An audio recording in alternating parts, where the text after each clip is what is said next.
Muy buenas tardes, maestro. Mi nombre es Mirza Liliana Cavazos Rivera y le presentaré lo que es un repaso general de los temas que en lo personal yo adquirí conocimiento a lo largo del curso. Voy a estar haciendo uso de la plataforma de Microsoft Teams, ya que se me hace muchísimo más interactivo y mejor estar hablando de los temas, ya que voy a tener un apoyo visual y no solamente va a ser como estar hablando y hablando y hablando y eso a su vez es algo muy fastidioso y aburrido. Entonces es lo que voy a hacer. Primero lo que voy a hacer es exponer una diapositiva, me voy a apoyar de recursos visuales para explicar lo que vendría siendo la primera parte del curso. Ok, con la primera parte del curso, nosotros iniciamos viendo lo que eran los conceptos fundamentales del derecho.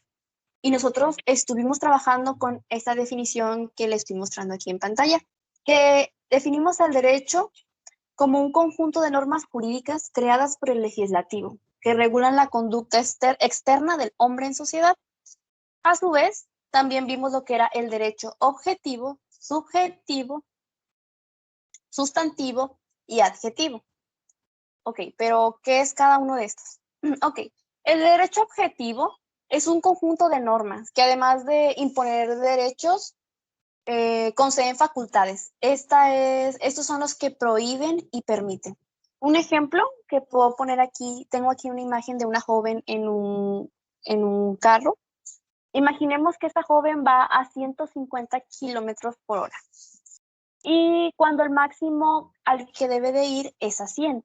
Entonces, ella lo que hizo fue que se saltó un límite establecido por la ley. ¿Qué sucede aquí? De esta acción, nace el derecho subjetivo, que este no prohíbe ni obliga, sino que da paso a la creación de nuevos derechos individuales. También vimos lo que era el derecho sustantivo. Este lo que hace es crear y delimitar y también regula los derechos o bienes que son acreedores, así como las obligaciones de las cuales son responsables. También tenemos lo que es el derecho adjetivo. Este nos va a establecer los mecanismos procesales para hacer valer los derechos y obligaciones que permite el derecho sustantivo. Pasamos a la siguiente diapositiva y vemos aquí lo que es derecho positivo, vigente y natural. ¿Qué es cada uno de estos? Ok, el derecho vigente son todas aquellas normas establecidas por el Estado de carácter atributiva imperativa y estas son establecidas en un determinado tiempo, espacio o lugar y que solo serán abrogadas por la ley de manera parcial o total. El derecho subjetivo, el derecho positivo, su validez radica de una norma de mayor jerarquía. Este es un derecho que se cumple en una determinada sociedad y época. En cambio, el derecho natural, este va a pertenecer a la naturaleza, como su nombre lo dice, y dice que el derecho positivo no supera el valor de este ni el cumplimiento. El hombre deberá dictar normas que se vulneren a este, sí, es decir, que tengan que ver con la naturaleza del ser humano. Si estas normas no son así, carecen de valor y no deberían de ser cumplidas. Otro tema que vimos fue el hecho jurídico. ¿Qué es el hecho jurídico? El hecho jurídico son todas aquellas acontecimientos o situaciones que le importan al derecho. Nos vamos a centrar en el hecho jurídico lato sensu. En este abarcan los hechos jurídicos en stricto sensu, que son los de sentido estricto, y los actos jurídicos. Comenzaré primero por explicar lo que es el stricto sensu. Los hechos jurídicos en estricto sensu son todos los acontecimientos que son naturales o también del hombre que producen consecuencias en el derecho. Podemos verlos aquí que se divide en hechos naturales y en hechos del hombre. Primero empezaré por explicar lo que son los hechos naturales. Los hechos naturales se subdividen en simplemente naturales y esos son todos los fenómenos de la naturaleza que producen consecuencias de derecho. Y tenemos también los naturales relacionados con los hombres, que estos son hechos biológicos relacionados con el ser humano que originan consecuencias en el derecho. Esto puede ser, un ejemplo es cuando nacemos. Cuando nacemos tenemos que ir a registrarnos a un registro civil. Y por otra parte, tenemos lo que son los hechos del hombre. Y estos se subdividen en hechos voluntarios, involuntarios y hechos contra su voluntad. Iniciaré por los hechos voluntarios. Los hechos voluntarios, estos se dividen en lícitos, que van a ser todos aquellos derechos voluntarios que se producen con consecuencias de derecho.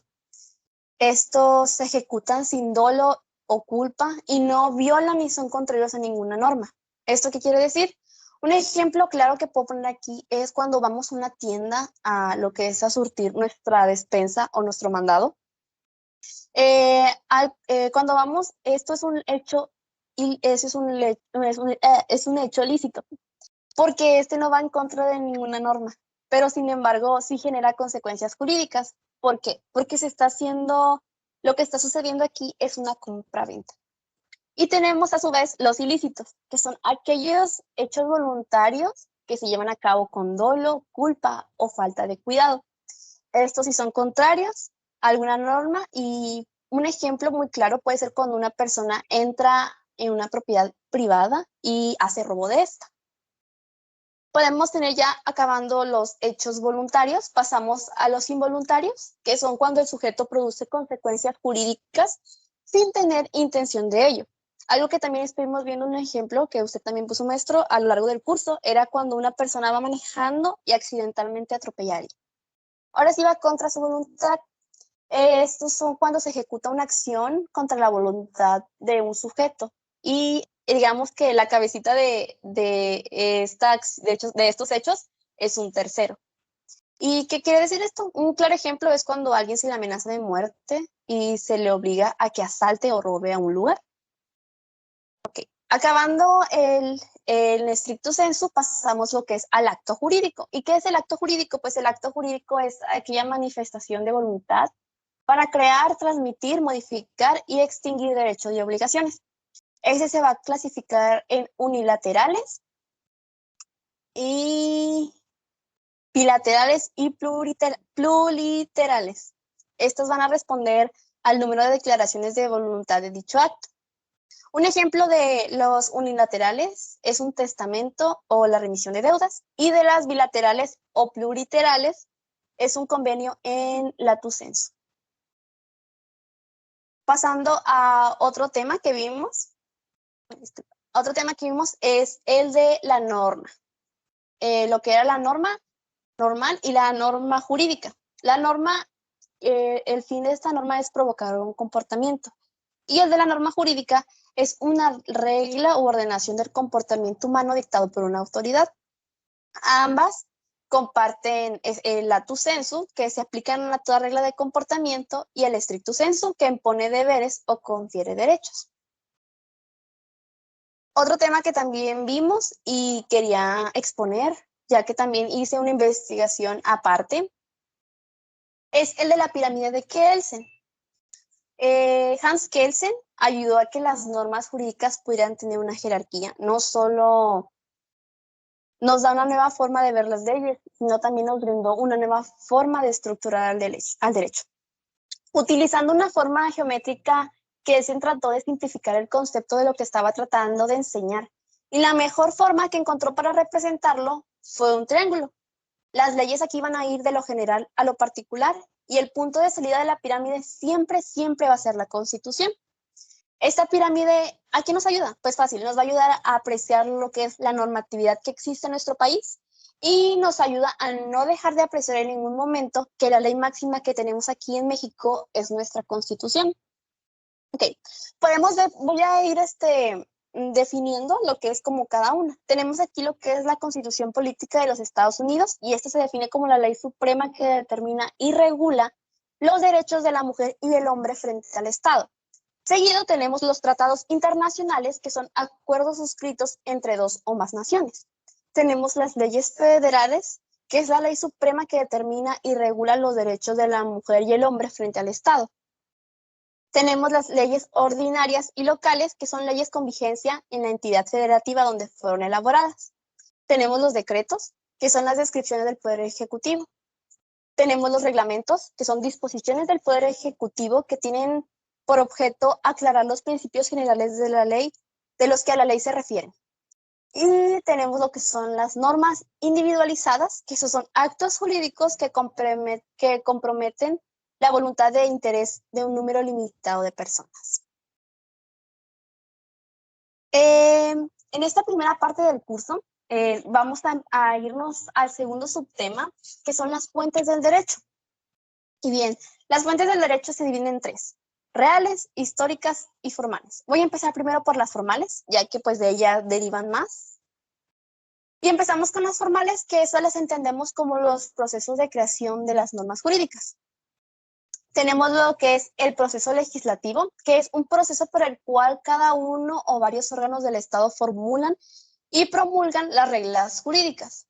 Existen 6 etapas en este proceso y las voy a mencionar rápidamente, que son la iniciativa, discusión, aprobación, sanción, publicación, iniciación de la vigencia.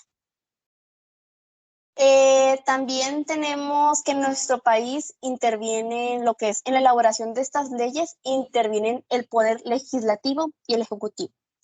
Pasando a la jurisprudencia, que esta se va a definir como un conjunto de principios y doctrinas contenidas en las decisiones de los tribunales y va a corresponder a 2 especies, que vienen siendo las interpretativas y las integradoras. Seguido, vamos con la costumbre, que la costumbre es un uso implantado en una colectividad y considerado esta como jurídicamente obligatorio. Sin embargo, la costumbre no puede derogar la ley. También tenemos lo que son, por mencionarlos súper general, son los principios generales del derecho. También tenemos la doctrina, que estos son los estudios de carácter científico de los juristas. Estos son realizados acerca del derecho. La doctrina puede transformarse en una fuente formal de derecho y esta le va a otorgar una disposición legislativa y un carácter. A su vez, también tenemos lo que son las fuentes históricas, que estas son todos los acontecimientos, documentos, vestigios que en su momento pertenecieron a una norma, a una ley, y que ahora le sirven al legislador para crear nuevas leyes. Y por último, las fuentes reales, que son todos los factores y elementos que se consideran y determinan el contenido de las normas. Pasando a lo que es el tercer subtema de esta primera parte del curso, que son las disciplinas fundamentales, especiales y auxiliares. Tenemos aquí lo que es el derecho público y el derecho privado. Primero iniciaré por el derecho público. Este se va a componer del conjunto de normas que regulan el ejercicio de la autoridad estatal, determinando y creando un órgano competente para ejercitarla. Aquí tenemos una clasificación del derecho público, es el derecho procesal, el derecho constitucional, el derecho penal, el administrativo y el internacional público. Por otra parte, tenemos al derecho privado, que este va a ser el conjunto de normas que regulan las relaciones jurídicas entre personas que se encuentran legalmente consideradas en una situación de igualdad. Como ejemplo, tenemos el derecho civil, el mercantil, el internacional privado y el derecho bancario. Aquí no las puse, pero también faltaron por mencionar otras clasificaciones del derecho, que de manera general las voy a decir, que es el derecho agrario, el derecho del trabajo, el derecho económico y el fiscal. Tenemos aquí también lo que son las disciplinas auxiliares, que tenemos que es la sociología del derecho, que vendría siendo una ciencia cuyo objeto de estudio pues son los procesos sociales. Y como su nombre lo indica, estos intentan estudiar fenómenos que a través de esas técnicas, que son técnicas de investigación empíricas, tienen por objeto de estudio la explicación del fenómeno jurídico. Por otra parte, tenemos la historia del derecho, que esta es la disciplina científica que tiene como objeto de estudio el derecho en su dimensión temporal. Y tenemos el derecho comparado. Este estudia los diversos sistemas jurídicos para descubrir sus semejanzas y diferencias. Pasando con las disciplinas fundamentales, tenemos la jurisprudencia técnica, que esta tiene por objeto la exposición ordenada de los procesos jurídicos que se hallan en vigor a una época y en un lugar determinados.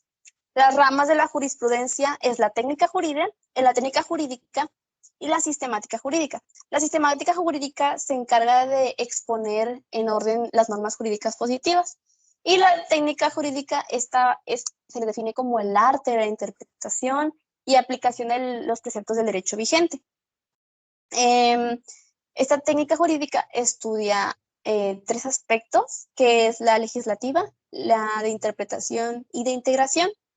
Y la legislativa, el objeto de estudio es precisar los mecanismos que redactan y presentan las normas jurídicas. La interpretación es el conjunto de instrumentos para tratar de desentrañar el verdadero sentido de una norma.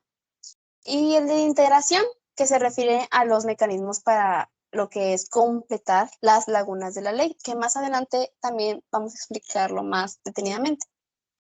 También tenemos como disciplina fundamental lo que es la filosofía del derecho, y esta se va a referir a la labor de los juristas. De una manera particular, también se ocupa de esclarecer y analizar las teorías y conceptos jurídicos que usaban estos.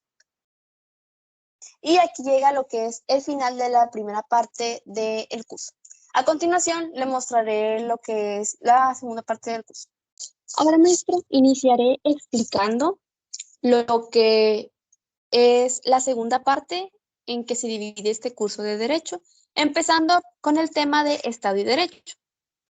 La palabra Estado la podemos confundir con conceptos como lo son sociedad, país, nación, territorio y gobierno.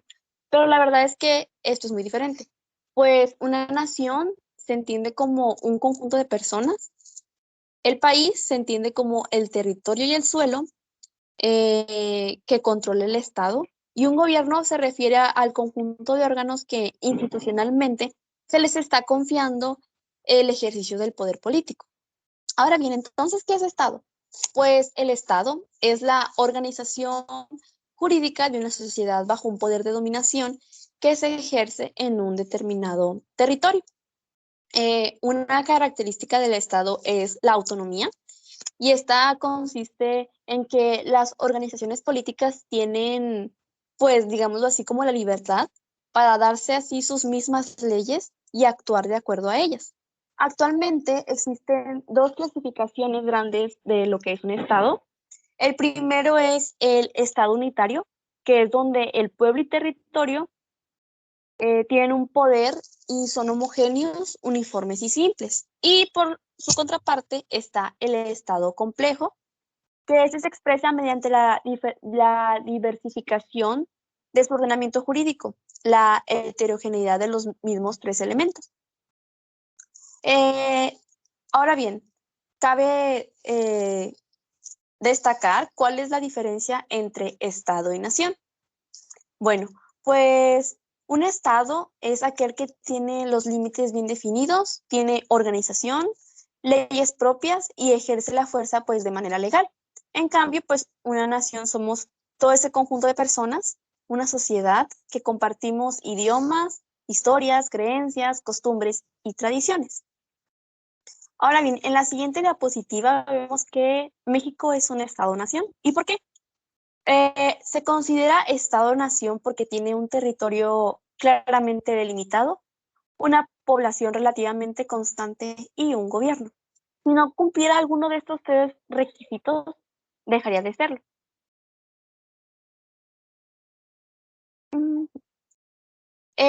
Ahora bien, vamos con los elementos del Estado. Los elementos se dividen en dos, en el formal y el material. El formal vendría siendo como una idea abstracta, algo intangible, como lo es el poder del mando, y el material es algo tangible, como lo podría ser la población y el territorio.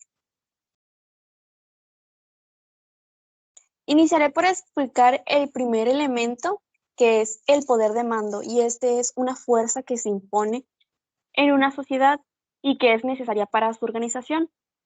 Algunas veces este poder, bueno, este es un poder coactivo. Algunas veces este carece de la coactividad y pues tiene la capacidad de dictar determinadas prescripciones o ordenamientos a sus miembros. Cuando una organización pues carece de este poder, los individuos que forman parte de esta suelen desintegrarse. Ahora bien, también tenemos los que son los principios del poder, que son dos. La primera es la indivisibilidad del poder político, y esta pues se define con que no se puede dividir el poder, pero tampoco puede recaer sobre una sola persona. ¿Y por qué? Porque pues busca la independencia entre los poderes, como los aquí en México, que tenemos el poder legislativo, ejecutivo y judicial, pero estos recaen en diferentes personas. ¿Por qué? Porque esto con la finalidad de evitar un abuso de poder. El principio del poder vendría siendo la constitución de un estado, y la constitución se divide, tiene como dos partes. La primera es la dogmática y la segunda es la orgánica. La dogmática, aquí vienen lo que son todos los derechos humanos y garantías individualizadas. Aquí viene, estas comprenden del artículo 1 al 29 de la Constitución. Y la segunda es la orgánica, que esta habla de la organización de un Estado, y esta comprende del artículo 30 al 136. También tenemos aquí que la soberanía es un atributo esencial del poder, pues implica la negación de cualquier poder superior al Estado, la ausencia de limitaciones impuestas por un poder extraño. Vámonos con los elementos materiales, que ya vendría siendo el territorio, y lo definimos como aquella porción del espacio en que el Estado ejercita su poder. Según Jelinek, el territorio se manifiesta en negativo y en positivo. En negativo porque ningún poder extraño puede ejercer su autoridad en este ámbito sin consentimiento del Estado. Y en la positiva es que todas las personas que viven en el mismo ámbito se encuentran sujetas a un poder estatal. Seguido tenemos lo que es la población, que son aquellas personas que pertenecen a un Estado y componen, válgame la redundancia, la población de este.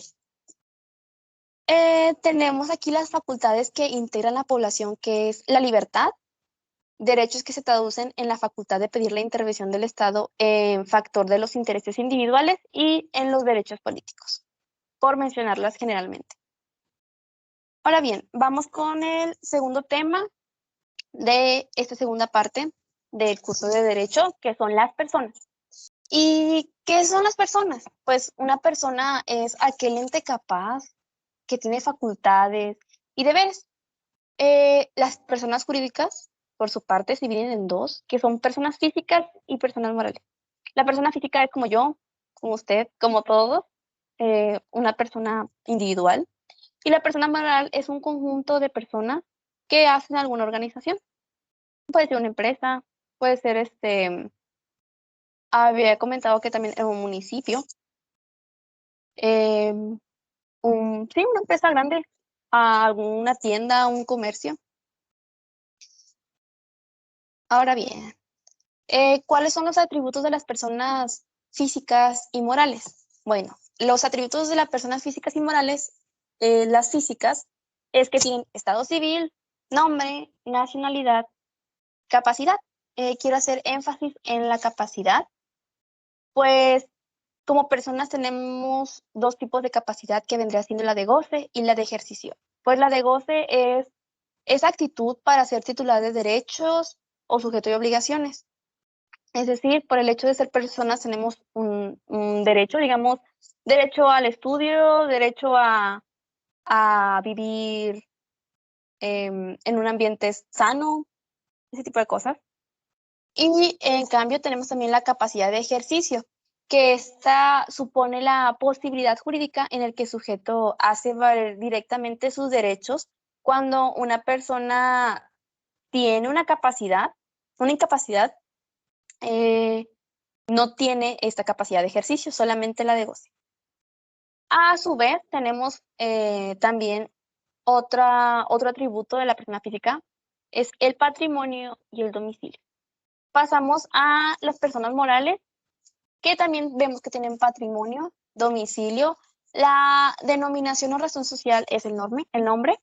Igual también tiene nacionalidad y capacidad, pero no tienen estado civil. ¿Y por qué? Porque las personas morales no tienen parentescos, no tienen familia, no se pueden casar, no tienen hermanos, no tienen padres, no tienen. No lo agregué aquí, pero sí lo voy a explicar. ¿Qué es el parentesco? Pues el parentesco es aquel lazo permanente que existe pues entre dos o más personas por tener la misma sangre. Eh, Hay parentescos por consanguinidad, que estos van a ser los que responden al vínculo jurídico que establecen las personas que descienden de un mismo progenitor. Y aquí la fuente del parentesco es la de filiación, que viene siendo la relación natural que existe entre el padre y la madre. Un ejemplo del parentesco por consanguinidad vendrían siendo nuestros hermanos. Pasamos con el parentesco por afinidad, y este es el que responde al vínculo jurídico que se adquiere por el matrimonio o el concubinato. Como le dice, pues es aquella relación que tenemos con esas personas con las que, digámoslo así, tenemos unión libre o nos casamos. Ujú. Eh, Siguiéndolo, de aquí vamos con los grados y las líneas. Un grado pues está formado por cada generación que separa a un pariente de otro. Y las líneas pues existen dos tipos de líneas. La primera vendría siendo la línea recta, que esta se forma por parientes que descienden unos de otros. Un ejemplo son los padres, los hijos, los nietos y los bisnietos. Seguimos con la segunda, que es la línea transversal, que vendría siendo, es aquella que se forma con dos líneas rectas que coinciden en un progenitor. Estos vendrían siendo los hermanos, tíos, primos y sobrinos. Pasando a el último tema que vimos en esta segunda parte del curso de Derecho, es la sanción y la coacción. Y eso lo voy a explicar muy por encimita. ¿Qué es la sanción? Pues la sanción es aquella consecuencia jurídica que se da por un incumplimiento de un deber.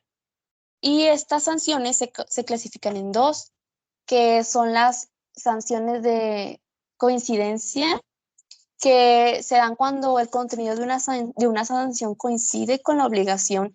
En este caso, nosotros podemos exigir el cumplimiento forzoso, y se puede aplicar una sanción de modo violento para que ésta se cumpla. De no coincidencia, pues en este caso se le exige una indemnización por lo que dejó de realizar o hacer. También hay sanciones jurídicas mixtas, por mencionarlas, son tres. La primera es cumplimiento más indemnización, la segunda es cumplimiento más castigo y la tercera es indemnización más castigo. También tenemos la coacción, y esta es definida como la aplicación forzada de la sanción. Pues en otras palabras es aquella ley que interviene para que cumplas dicha sanción. Y aquí terminaría la segunda parte de esta presentación. Y aquí tenemos lo que es la tercera presentación, que vendría siendo como la tercera parte de lo que vimos en este curso. Empezamos esta parte con el tema de técnica jurídica, y de aquí sale el subtema de la interpretación de las normas jurídicas. Ahora bien, para adentrarnos en este tema es necesario definir qué significa interpretar. Interpretar es dar o atribuir a algún significado algo determinado. Entonces, bien, ¿qué es esto en derecho? En el contexto jurídico es dotar de un significado a un enunciado normativo. ¿Y qué es un enunciado normativo? Pues un enunciado normativo es todo aquello que está escrito en las leyes, y la norma jurídica va a ser la interpretación de estas. Hay que recalcar que interpretar significa dar un sentido, no descubrirlo. Aquí tenemos lo que son los autores de la interpretación, y se dividen en común, doctrinal, judicial y auténtico. El común es el enunciado normativo emitido por una persona que no estudia el derecho, personas que no estén especializadas en la carrera. Cualquier persona en general es un autor común. Después le sigue el doctrinal, que estas son personas instruidas al derecho. De aquí le sigue el judicial, que constituye de la jurisprudencia. No es fuente de derecho, no crea los enunciados en el derecho, solamente los interpreta. Y la auténtica, está establecido por el propio autor del enunciado normativo y este autor es el legislador. También tenemos los métodos de la interpretación, que son tres, que es la analogía, la equidad y los principios generales del derecho. Vamos a empezar a explicar lo que es la analogía y voy a iniciar con un ejemplo. Vemos aquí también en la diapositiva que hay una imagen de una chica con una mascota y enfrente de ella hay un señalamiento que prohíbe la entrada a gatos. Imaginemos que estamos en una tienda y en esa tienda se prohíbe la entrada a los gatos. Entonces, esta chica, digamos que va a hacer las compras y al entrar, el guardia la detiene y le dice que no puede pasar porque trae una mascota. Y la chica dice que se equivoca, ya que lo que prohíben son los gatos, no los perros. Esto sería una analogía. Esto es, aquí es donde se presentan las analogías. Y entonces, ¿qué son? Pues suponen una identidad parcial de dos objetivos que son análogos cuando se presentan algunas notas comunes e idénticos o cuando sus notas coinciden. En otras palabras, lo que expliqué en el ejemplo. También tenemos que las analogías solamente se deben de aplicar cuando cumplen con dos requisitos. El primero es que se trate de alguna laguna en el enunciado normativo. La segunda es que determina lo que busca la norma y el porqué de su existencia, que este vendría siendo el ratio legis, y las analogías se utilizan para los casos de la realidad que no están descritos en los supuestos de hechos de un enunciado normativo, como lo venía comentando. No está bien especificada la norma de no se aceptan mascotas, solamente dice que no se aceptan gatos. Por eso la chica pensaba que al llevar un perro le iban a dejar entrar. Y eso es cuando se presenta más que nada una analogía. También tenemos aquí que si aplicamos las ideas expuestas al caso de los preceptos legales, descubrimos dos posibilidades. La primera es la analogía de supuestos, que esta es cuando dos supuestos de dos proposiciones jurídicas existen, algunos elementos caben afirmar que son análogos. Y la segunda, que es la analogía de disposiciones, que es que si por el contrario los elementos se encuentran en la segunda parte de las dos normas jurídicas, aquí estaríamos encontrándonos con una analogía de disposiciones. Pasando, seguimos con la equidad, que es aquella que desempeña la función de un correctivo, es un remedio que el juzgador aplica para subsanar los defectos derivados de la generalidad de la ley. La equidad es por consiguiente de acuerdo con la concepción aristotélica. Dice que es una virtud del juzgador. También se dice que debemos recurrir a ella ya que permite corregir la generalidad de la ley. Ahora bien, pasaremos con la parte de que es del silogismo jurídico. El silogismo jurídico es una forma de razonamiento deductivo que parte de dos premisas y otra como conclusión. Es, por tanto, una de las herramientas del razonamiento lógico. El silogismo jurídico está formado por un órgano jurisdiccional y este es aquel carácter hipotético en el que su premisa mayor está constituida por una norma general, abstracta, personal y obligatoria, que se selecciona de las fuentes formales del derecho y son correspondientes a un determinado sistema. En cambio, su premisa menor, esta está constituida por un hecho jurídico determinado que por haber sido previamente comprobado y calificado por el juzgador tiene también un carácter normativo. Y vemos la conclusión, que la conclusión es una proposición que tiene el carácter de juicio normativo individualizado. Ahora bien, vámonos a un ejemplo ¿cuál vendría siendo un ejemplo de un silogismo jurídico? Digamos que en la premisa mayor tenemos un artículo. Es un ejemplo. Un artículo, digamos que en el artículo, no sé, 62 del Código Penal del Estado de Nuevo León, señala que las personas que tengan alguna, digamos, enfermedad mental sean inmutables y será recluido la institución correspondiente para su tratamiento. Es decir, que si estas personas con alguna enfermedad mental cometen algún delito, no deberían de ir a la cárcel, sino deberían de ir a un centro especializado para tratar esa enfermedad. Ahora bien, tenemos la premisa mayor, que viene siendo la ley que ya está escrita. Ahora bien, la premisa menor vendría siendo, digamos que pondremos de ejemplo a un hombre, y digamos que se llama Héctor Martínez, es una persona que es enferma, que tiene esquizofrenia y cometió un delito de homicidio. Entonces, ¿cuál sería la conclusión? Por lo tanto, Héctor Martínez es inmutable y pasará más de 25 años en un centro psiquiátrico penitenciario, ya que se está cumpliendo de la premisa mayor.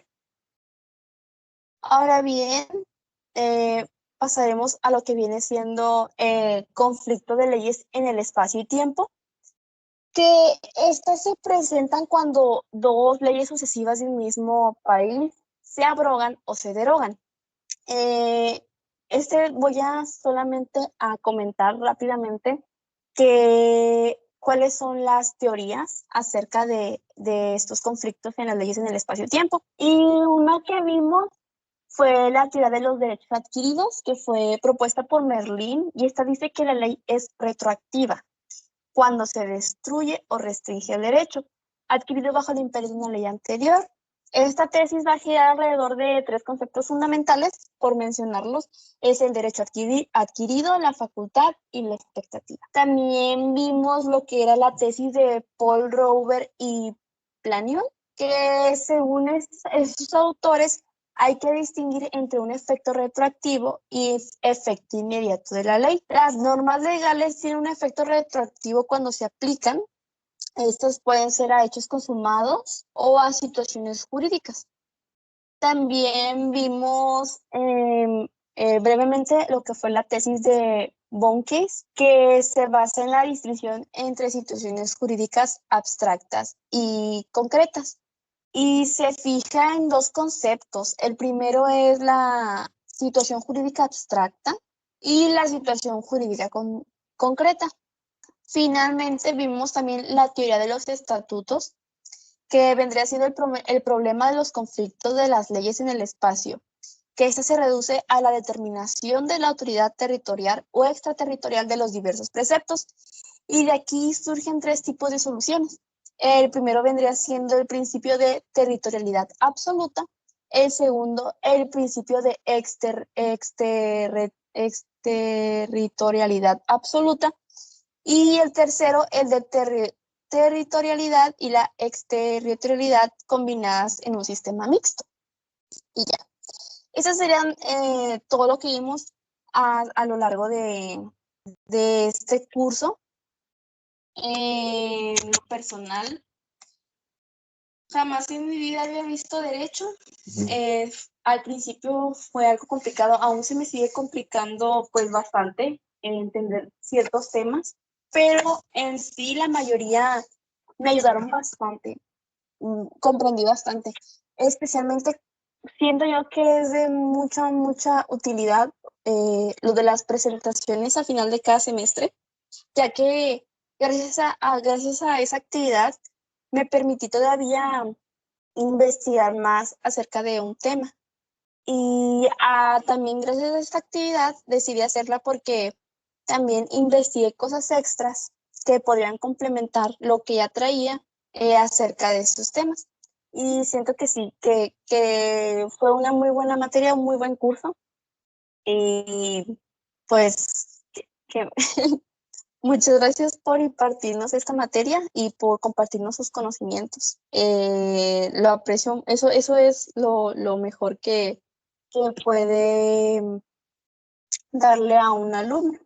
Bueno, eso sería todo por mi parte. Espero que haya quedado bueno, he explicado todo bien. En mi caso, yo entendí todos y cada uno de estos temas.